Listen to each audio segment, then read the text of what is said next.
I chose the UCF Modeling and Simulation program because it's very interdisciplinary. It understands that solving a complex problem requires people from multiple disciplines to be involved because there are so many working parts that people with different skill sets are needed. A unique differentiator about the Modeling and Simulation program at UCF is that it is not couched in any one school. It lives, if you will, in the School of Graduate Studies, which allows students like myself to go outside of simply this area and these professors and deal with other faculty members, other professors, other students in other departments. Simulation and modeling are more techniques than a particular domain. So for you, you can take your interests in, say, the medical field, or maybe in psychology, or even your hobbies like extreme sports, and you can use those in a way that is beneficial to both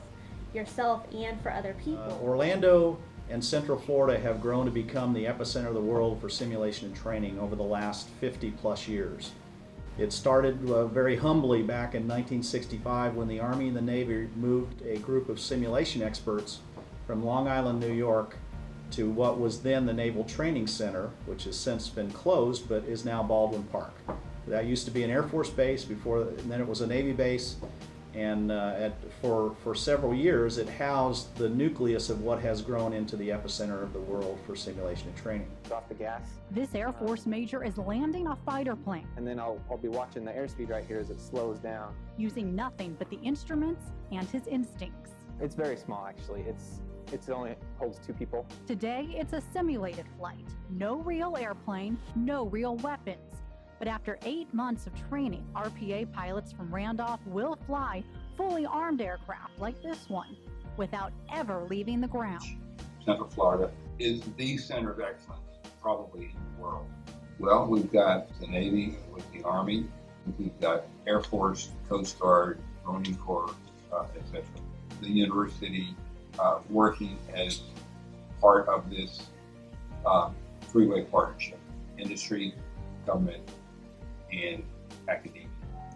Simulation for training ends up doing 2 things. It saves money as opposed to other methods of training, particularly live training. A good example would be flying an aircraft, which is very expensive. Learning to fly in a flight simulator is much less expensive.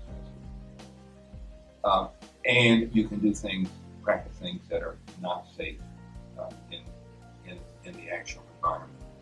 There's not a lot of industrial engineering programs that have a modeling and simulation background that we have. So with Dr. Lee and Dr. Ravello, myself, and different students, we are looking into the distributed and simulation type of environments, and looking at different tools that have us, do some research that separates, ourselves from any other modeling and simulation program. One of the good benefits that we have here in the lab is that we're involving undergraduate students to actually conduct some research with us on the virtual environments and the leadership and safety type of trainings that we're doing here in the lab currently.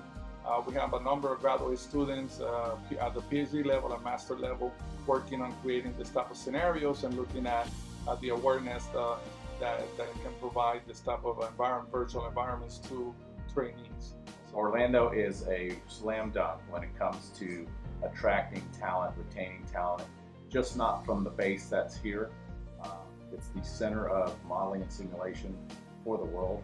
The ECO network for modeling and simulation, the National Center for Simulation, another one, is just perfect here for a modeling and simulation business. So all the way from academia, UCF, government, and also the trade associations. It's just a great place to do business in Orlando. You'd be surprised at how many people have no idea that there's a military base out here next to the university, that it creates $5 billion worth of gross state product every year through the contracting efforts that they do. So it's really important to explain to people that this is a very important economic driver in what should be a much more diversified Florida economy.